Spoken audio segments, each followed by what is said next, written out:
Nuevamente nos encontramos aquí en Cines de Arte y de Autores para dedicar un segundo texto a Charlotte, personaje de Charlie Chaplin, y este artículo se denomina Introducción a un simbolismo de Charlotte.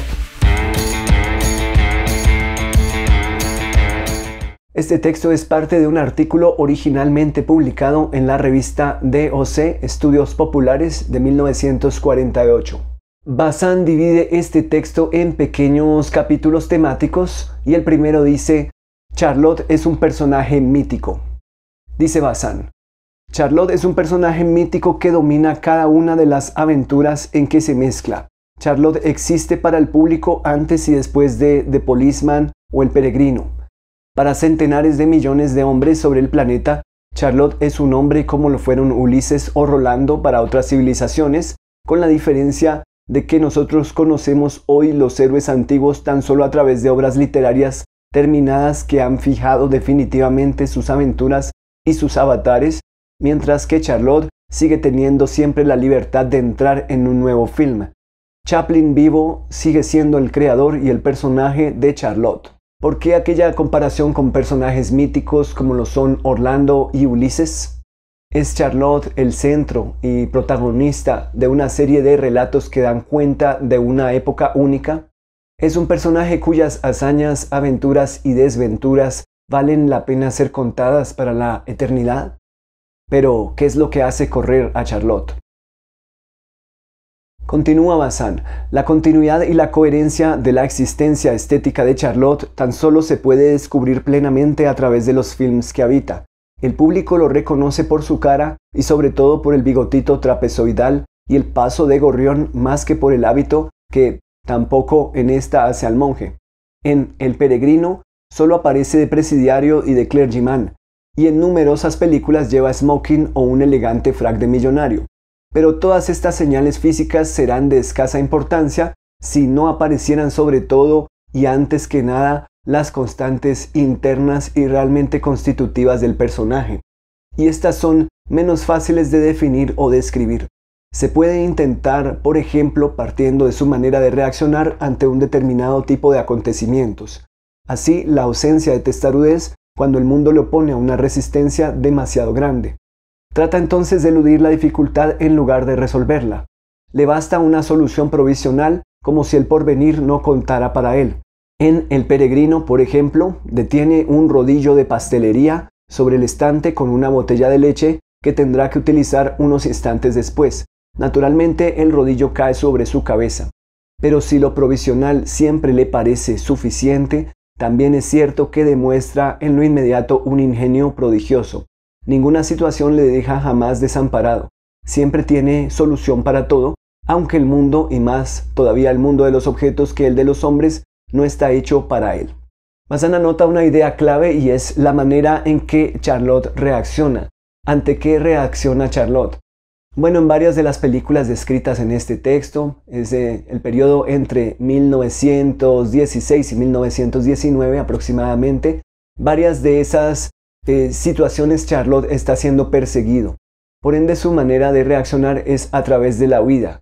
En la mayoría de estas aventuras, sus perseguidores o adversarios son más grandes y más fuertes que él, por eso tiene que huir o tiene que enfrentarles con ingenio, a través de tretas o a través de algunos objetos que le van a ayudar a defenderse de los peligros. Charlotte y los objetos. Continúa Bazin: la función utilitaria de los objetos se refiere a un orden humano también utilitario y que procura prever el porvenir. En este mundo, el nuestro, los objetos son utensilios más o menos eficaces y están orientados hacia una finalidad precisa. Pero los objetos no sirven a Charlotte como nos sirven a nosotros. De la misma manera que la sociedad jamás le integra y cuando lo hace es siempre provisionalmente y a causa de algún malentendido. Cada vez que Charlotte quiere servirse de un objeto de acuerdo con su sentido utilitario, es decir, social, lo hace con ridícula torpeza o en último extremo, los mismos objetos acaban por negarse. En Un día de placer de 1919, el viejo Ford deja de andar cada vez que Charlotte abre la puerta. En Charlotte a la 1 de la madrugada, la cama mecánica hace cabriolas para impedir que se acueste. En Charlotte Usurero o La tienda de empeño, Los engranajes del despertador que acaba de desmontar comienzan a moverse solos como gusanos. Inversamente, esos objetos que se le oponen cuando quiere usarlos, como nosotros entendemos, le sirven con gran facilidad cuando les da un uso multiforme y les pide en cada momento el servicio del que tienen necesidad inmediata. El farol de Charlotte en la calle de La Paz sirve de campana de gas para asfixiar al matón del barrio. Un poco más tarde, el anafre servirá para ponerle fuera de combate, mientras que la cachiporra, objeto funcional, tan solo había conseguido producirle un ligero zumbido de oídos. En Charlotte el aventurero, una pantalla le transforma en lámpara haciéndose invisible a los policías. En Un idilio en el campo, una camisa sirve de mantel y las mangas de servilletas, etc. Parece como si los objetos no aceptaran el ayudar a Charlotte más que al margen del sentido que la sociedad les tiene asignados. El más bello ejemplo de estos contrastes es la famosa danza de los panecillos, donde la complicidad del objeto estalla en una coreografía gratuita. Se refiere Bazin, por supuesto, a la danza de los panecillos en La Quimera del Oro. Volviendo a las ideas que expone Bazin en este párrafo acerca de los objetos, podemos ver que, por un lado, algunos objetos le ponen dificultades a Charlotte. Charlotte no puede usarlos, Charlotte no puede relacionarse, parece que está en una constante batalla, en un constante conflicto con aquellos objetos, y lo vemos claramente en aquel corto de Charlotte a la 1 de la madrugada, en el cual Charlotte, al estar borracho, pues no puede relacionarse de maneras, digamos, entre comillas, normales con estos objetos de la forma que se esperaría. Pareciera que los objetos están en contra de él todo el tiempo. Y la apoteosis de esta relación entre Charlotte y los objetos llega en la tienda de empeño, cuando éste se ve rodeado por un montón de objetos diferentes en un nuevo contexto que es el contexto de la tienda. Algunos objetos van a estar ahí como obstáculos para Charlotte, otros van a estar ahí como motivos para sus pilatunas o sus travesuras, otros objetos estarán ahí para ser destruidos y otros objetos van a servir como parte fundamental en las tretas que usa Charlotte para huir o para ganar algunas peleas. Continúa Bazin. Examinemos otro gag característico. En Charlotte el aventurero, Charlotte cree haberse desembarazado de los guardianes que le persiguen arrojándoles piedras desde lo alto de un farallón. Los guardias, en efecto, yacen más o menos desvanecidos, pero en lugar de aprovecharse de la situación para poner tierra entre ellos y él, Charlotte se divierte rematando su trabajo tirándoles otras piedrecitas. Mientras lo hace, no advierte cómo llega otro policía que se pone a mirarle. Buscando una piedra con la mano, Charlotte encuentra el zapato del guardián. Admirar su reflejo. En lugar de huir, cosa que al parecer no podría conseguir, o habiendo medido lo desesperado de la situación, en lugar de entregarse al vigilante, Charlotte recubre el malhadado pie con un poco de tierra. Vosotros reís y vuestros vecinos también. Al principio todo el mundo ríe con la misma risa, pero he, entre comillas, escuchado este gag 20 veces en salas diferentes, cuando el público, o una parte al menos, estaba compuesta por intelectuales, estudiantes por ejemplo, reventaba una segunda ola de risas de naturaleza diferentes. En este instante la sala no estaba ya llena con el estallido de la risa inicial, sino por numerosos ecos de risas que se interferían, reflejadas por el espíritu de los espectadores como en las paredes invisibles de una cima. Esta clase de ecos no son siempre perceptibles en las salas, en primer lugar porque dependen del público, pero sobre todo porque los gags de Charlotte son a menudo de tal brevedad que no dejan más que el tiempo imprescindible para captarlos. No van seguidos de ningún tiempo muerto en el relato que permita la reflexión. Es lo contrario de la técnica que impone en el teatro las risas de la sala. Aunque formado en la escuela del Music Hall, Charlotte ha purificado la comicidad rechazando toda concesión al público. Su exigencia de mayor simplicidad y de eficacia está enteramente orientada hacia la mayor claridad posible del gag, pero tan pronto como el gag termina, Charlotte se niega a subrayarlo. La técnica del gag en Charlotte merecería por sí sola un estudio que no es cuestión de emprender aquí. Bastará el haber hecho comprender que alcanza una especie de perfección límite que llega a la densidad suprema del estilo. Es absurdo, por ejemplo, considerar a Charlotte como un clown genial. Si el cine no hubiera existido, Charlotte en efecto hubiera sido un clown de genio, pero el cine le ha permitido llevar la comicidad del circo y del music hall al más alto nivel estético. Chaplin necesitaba los medios del cine para liberar por completo a lo cómico de la servidumbre del espacio y del tiempo impuestas por la escena o por la pista del circo. Gracias a la cámara, la evolución del efecto cómico pudo ser presentada en toda su extensión con la mayor claridad imaginable.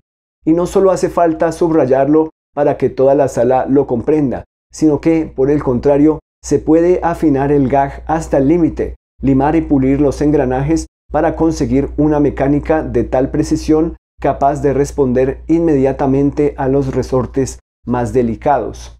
Si ustedes vieron esa película, Charlotte el aventurero, se darán cuenta cómo cada ocurrencia de Charlotte, cada gag, cada pequeña situación, cada detalle, obedecen totalmente al espacio en el que está inmerso. Ninguna de estas situaciones, me atrevería yo a decir, pueden replicarse en un escenario, en un teatro. Necesita Charlotte, obviamente, de los elementos naturales, de la arena, de las piedras, de las alturas, de la geografía específica en este lugar para que las situaciones y los gags funcionen. Verán ustedes cómo este aprovechamiento, por ejemplo, de las alturas es indispensable para que se realicen diversos gags y para que se dé a entender obviamente la sensación de peligro y de riesgo a la que está expuesto el personaje de Charlotte. Y recordemos aquí la preferencia que hemos notado ya en otros capítulos por parte de Bazán hacia las situaciones de riesgo. Recordemos aquí aquellos textos en donde los peligros están presentes, como por ejemplo el montaje prohibido o el cine y la exploración, en donde estas situaciones de riesgo, situaciones de peligro, deben representarse de la manera más fiel, respetando la geografía, respetando en lo posible el tiempo y la duración de las acciones. Charlotte y el tiempo. Continúa Bazán. Sea como sea, se ve enseguida que el gag que hemos citado antes abre después del primer shock cómico un abismo espiritual que provoca en el espectador, sin que tenga tiempo para explorarlo, ese vértigo delicioso que modifica rápidamente la tonalidad de la risa. Y es que Charlotte lleva allí hasta el absurdo su tendencia fundamental a no ir más allá de la pura instantaneidad. Después de haberse desembarazado de los dos guardias, gracias a su capacidad para utilizar los objetos y el terreno, olvida, en cuanto cesa el peligro, la preocupación de conseguir una reserva de prudencia suplementaria. Y lógicamente la sanción no se hace esperar, pero esta vez es tan grave que Charlotte no puede encontrar instantáneamente la solución. Estamos sin embargo seguros de que no tardará, ni tampoco superar el reflejo y el simulacro de la improvisación. Un segundo, el tiempo de un gesto que pretende negar la evidencia, y la amenaza será ilusoriamente descartada, como borrada con una inexistente goma de borrar. Pero no hay que confundir, sería una equivocación grosera, el gesto de Charlotte como el del avestruz que esconde la cabeza en la arena. Todo el comportamiento de Charlotte vendría a contradecirlo. Charlotte es la improvisación misma, la imaginación sin límites ante el peligro, pero la rapidez de la amenaza y sobre todo su brutalidad, por contraste con el estado de ánimo eufórico en el que surge, no le permiten en esta ocasión liberarse inmediatamente. En lugar de resolver el problema, Charlotte no tiene otro recurso que procurar suprimir las apariencias. Quién sabe, por lo demás, si ese gesto, debido a la sorpresa que provoca con el guardián, que esperaba un movimiento de miedo, no contribuirá al final a proporcionarle la fracción de segundo que necesita para encontrar inmediatamente la manera de huir. Volvemos a la idea anterior de Bazán acerca de las formas de reaccionar de Charlotte. En algún momento, cuando esperamos la reacción inmediata, Charlotte, por el contrario, lo que hace es sumar tiempo para que nosotros quizás como espectadores pensemos de qué manera va a salir de dicho aprieto. Pero Charlotte Chaplin se cuida de reaccionar de la misma manera todo el tiempo, o se cuida de responder exactamente a las expectativas del público basado en sus precedentes. Charlotte es un personaje que está tratando de sorprendernos como espectadores constantemente. En ocasiones puede tener fórmulas y en ocasiones puede romper con esas fórmulas. Continúa Bazán. Ese gesto de borrar el peligro forma parte además de un conjunto de gags muy propios de Charlotte, entre los que habría que situar el célebre disfraz de árbol en Armas al hombro. Aunque disfraz no es la palabra exacta, se trata más exactamente de una operación de mimetismo. En los casos extremos, los reflejos defensivos de Charlotte concluyen una reabsorción del tiempo por el espacio. Acorralado por un peligro supremo e inevitable, Charlotte se compenetra con las apariencias como un cangrejo con la arena, y se trata apenas de una metáfora. Al comienzo de Charlotte, el aventurero, vemos al fugitivo salir de la arena, donde se había escondido, y recubrirse de nuevo cuando reaparece el peligro. El árbol de tela pintada donde Charlotte se esconde se confunde de una manera alucinante con los del bosque. Obliga a pensar en los insectos palitroques indiscernibles entre las ramitas o en los filios que imitan las hojas, hasta en las partes devoradas por las orugas. La brusca inmovilidad vegetal del, entre comillas, árbol Charlotte es la misma del insecto que se hace el muerto. Se puede comparar esto con el gag de Charlotte, que se finge muerto por el disparo del guardián en Charlotte el aventurero. Pero lo que distingue a Charlotte del insecto es la prontitud con la que pasa de la disolución espacial en el cosmos a la más perfecta readaptación activa al instante. Así, inmóvil en su árbol, liquida uno tras otro con un movimiento de las, entre comillas, ramas, rápido y preciso a los soldados alemanes que se ponen a su alcance. Muy interesante lo que anota Bazin, porque describe cómo Charlotte pasa de ser espacio a ser tiempo. Cuando es espacio, podríamos decir que tiene todo el tiempo del mundo para esperar, para convertirse en un objeto y mimetizarse con el entorno, ya sea que se transforme en una lámpara por un instante o que se transforme en un árbol por un instante. Ese instante puede ser un largo instante, puede tener toda la duración que vemos en pantalla hasta que se acerque la, entre comillas, víctima o quien lo está persiguiendo, y ese objeto entonces reaccione, ese objeto Charlotte reaccione de una manera rápida e inmediata para inmovilizar a su adversario. Es ahí cuando pasa de ser un objeto en el espacio, parte del espacio o el espacio mismo, a convertirse en una acción rápida e inmediata que deja inmovilizado a su enemigo. Este puede ser, por supuesto, otro punto de comparación con Ulises, también célebre por mimetizarse, por disfrazarse, por ocultarse ante sus enemigos y por supuesto, atacar en el momento necesario. La patada es el hombre. Continúa Bazin, esa preocupación suprema con respecto al tiempo biográfico y social en el que estamos sumergidos y que es para nosotros causa de remordimientos y de inquietud, Charlotte la expresa con un gesto familiar y sublime. Esa extraordinaria patada hacia atrás que le sirve tanto para desembarazarse de la piel del plátano que acaba de pelar, como de la cabeza imaginaria del gigante Goliat, o aún más idealmente de todo pensamiento que entrañe preocupación. Es significativo que Charlotte no da nunca patadas hacia adelante, incluso las patadas en el trasero de sus compañeros se las apaña para darlas mirando hacia otro sitio. Un zapatero no vería en esto probablemente más que una consecuencia del tamaño excesivo de sus zapatos. Quiero, sin embargo, permitirme el ir más allá de este realismo superficial y descubrir en el estilo y en la utilización tan frecuente y tan personal de la patada hacia atrás el reflejo de una actitud vital. Por otra parte, a Charlotte no le gusta, si se me permite decirlo, enfrentarse directamente con las dificultades. Prefiere atacarlas por sorpresa, volviéndole la espalda. Y además, y sobre todo, cuando no tiene una utilidad precisa, aunque sea de simple venganza. Esa patada hacia atrás expresa perfectamente la constante preocupación de Charlotte por no ligarse con el pasado, de no arrastrar nada tras él. Esa admirable patada es por lo demás susceptible de expresar mil matices, desde la venganza rencorosa hasta la expresión alegre del, entre comillas, al fin libre, a no ser que se sacuda para librarse de un invisible hilo atado a una pierna. ¿Qué opinan ustedes acerca de este párrafo de Bazin en relación con el uso de las patadas? Bazin generaliza diciendo que es significativo que Charlotte no da nunca patadas hacia adelante, lo cual no es del todo cierto porque ustedes y yo hemos visto cortos de Charlotte en los cuales evidentemente patea hacia adelante sin ningún problema.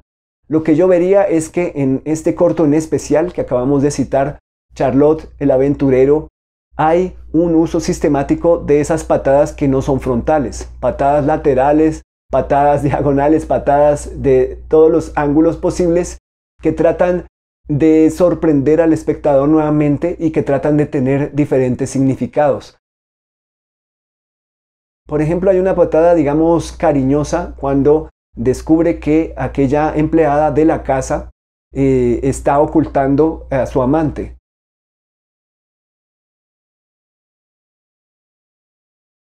E insisto, este tipo de patadas, digámoslo así, no frontales, son totalmente sistemáticas en esta película Charlotte el Aventurero. Bazán tiene una lectura muy rica acerca de este tipo de patadas. Llega a decir que incluso expresa perfectamente la constante preocupación de Charlotte por no ligarse con el pasado. Es una lectura, una interpretación quizás bastante arriesgada, no sé si ustedes estén de acuerdo con aquella interpretación de Bazán, pero los invito también y las invito a pensar en otros cortos, en otras situaciones, otras películas de Charlotte en las que quizás recibe más patadas de las que da. Recordemos algunas películas en las que Charlotte está constantemente metiéndose en pleitos con aquellos que son, digamos, de su tamaño y que están en igualdad de condiciones y que son peleas constantes durante toda la película. Recibe bastantes patadas, recibe bastantes golpes, las peleas tienen otro significado, las patadas no están aisladas, están en el contexto de peleas que se prolongan más, de pilatunas peleando con estos pequeños adversarios, digámoslo así. Es como si estuviera midiendo fuerzas con sus iguales, pero no está enfrentándose a los personajes de mayor tamaño, mayor fuerza o de mayor poder, entre comillas. El pecado de repetición. Dice Bazán, la tendencia a la mecanización es la razón de su no adherencia a los acontecimientos y a las cosas. Como el objeto no se proyecta jamás en el futuro según una previsión utilitaria, cuando Charlotte tiene con él una relación duradera, adquiere rápidamente una especie de calambre mecánico, un hábito superficial en el que desaparece la conciencia inicial de la causa del movimiento. Esta molesta inclinación le juega siempre malas pasadas, y está en el principio del famoso gag de tiempos modernos, donde Charlotte, trabajando en cadena, continúa espasmódicamente apretando tuercas imaginarias, pero resulta posible descubrirlo bajo una forma más sutil en Charlotte en la calle de La Paz. Por ejemplo, en la habitación donde es perseguido por el, entre comillas, duro, Charlotte coloca la cama entre él y su adversario. Sigue después una serie de regates en los que cada uno recorre la cama de un lado a otro en toda su longitud. Al cabo de un cierto tiempo, Charlotte termina, a pesar de la evidencia del peligro, por habituarse a esta táctica de defensa provisional y, en lugar de subordinar sus medias vueltas a la actitud de su adversario, se dedica a hacer mecánicamente sus idas y venidas, como si ese gesto bastara en sí mismo para separarle del peligro. Naturalmente, por muy estúpido que sea el adversario, le basta una vez romper el ritmo para que Charlotte caiga inmediatamente en sus brazos. Estoy convencido de que no hay en toda la obra de Charlotte un ejemplo de mecanización que no le juegue una mala pasada. Y es que la mecanización es en cierta manera el pecado fundamental de Charlotte, su tentación permanente, su libertad con relación a las cosas y a los acontecimientos no puede proyectarse en el tiempo más que de una forma mecánica, como una fuerza de inercia que continúa después de un empujón inicial. La acción del hombre, de la sociedad, vosotros y yo, por ejemplo, está organizada por la previsión y controlada a lo largo de su desarrollo por una referencia constante a la realidad que quiere modificar. Se adhiere en toda su duración a la evolución del acontecimiento en el que se inserta. La de Charlotte, por el contrario, está hecha de una sucesión de instantes. A cada uno le basta su propio esfuerzo, pero aparece la pereza y Charlotte reproduce en los instantes siguientes la solución que solo convenía a un momento determinado. El pecado capital de Charlotte, que él utiliza por otra parte sin reparo para hacernos reír a su costa, es la proyección en el tiempo de una manera de ser apropiada al instante. Es la repetición. Y recordarán ustedes que en aquella misma película, Charlotte el Aventurero, la repetición es fundamental para lograr ciertos efectos cómicos que Charlotte está buscando. Por ejemplo, el pasar varias veces por el mismo sendero, tratar de hacer la misma acción pero que tenga un resultado distinto. Esto lo vemos cuando Charlotte está bajando la pendiente allá cerca de estas playas al comienzo de la película. También lo vamos a ver en el muelle con las personas que tienden a caer al agua y que son rescatadas por Charlotte.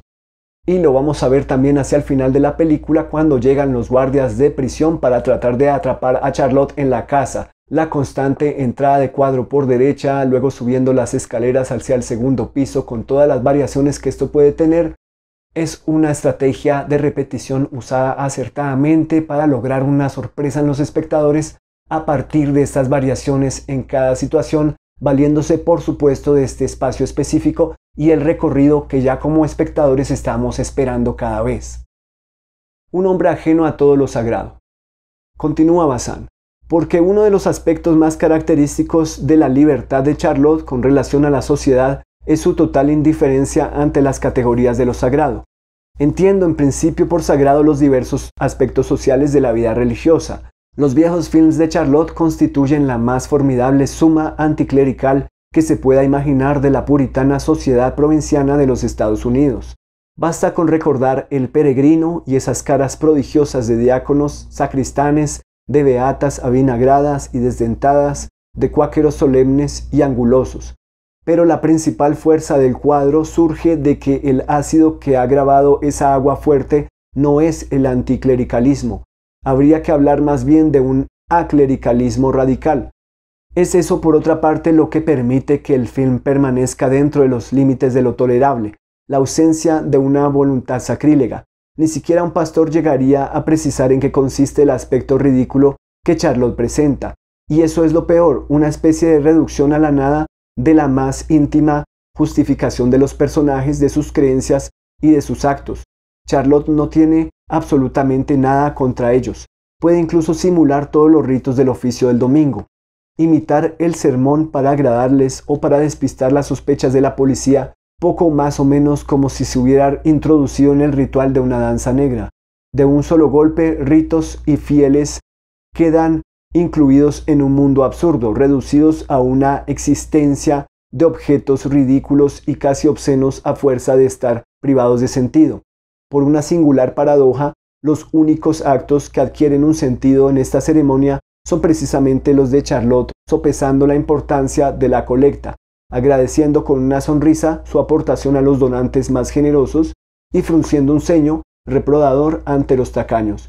Lo es igualmente su manera de volver a saludar numerosas veces después del sermón como un actor de music hall contento de sí mismo, y no es coincidencia si el único espectador que entra en el juego y le aplaude es precisamente un sucio mocoso que se ha pasado todo el oficio a pesar de las recriminaciones de su madre mirando cómo vuelan las moscas. ¿Puede ser esto también una variación a la idea ya mencionada por Bazin acerca del mimetismo en Charlotte?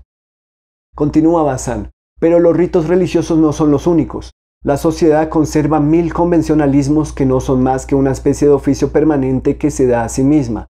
Así sucede particularmente con la manera de comer en sociedad. Charlotte nunca consigue utilizar convenientemente sus cubiertos.